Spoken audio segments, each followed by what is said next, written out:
మన వాతావరణ శాఖ ఇచ్చిన హెచ్చరికల నేపథ్యంలో మోంతా ప్రస్తుతం అది తీవ్ర వాయుగుండంగా మారింది. అది రేపటికి తుఫానుగా, ఎల్లుండికి అది తీవ్ర తుఫానుగా మచిలీపట్నం మరియు కళింగపట్నం మధ్యలో కాకినాడ వద్ద తీరం దాటుతుందనేసి వాళ్ళు సమాచారం ఇచ్చారు. ఆ సమాచారం మేరకు రాష్ట్ర ప్రభుత్వం అనేక చర్యలు తీసుకుంటుంది.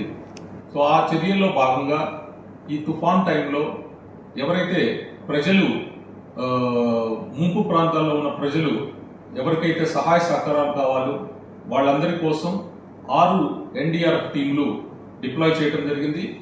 అవి నెల్లూరు, కృష్ణా, వెస్ట్ గోదావరి, కోనసీమ, కాకినాడ మరియు శ్రీకాకుళం జిల్లాల్లో మా టీమ్స్ ఆల్రెడీ డిప్లాయ్ అయ్యి ఉన్నాయి.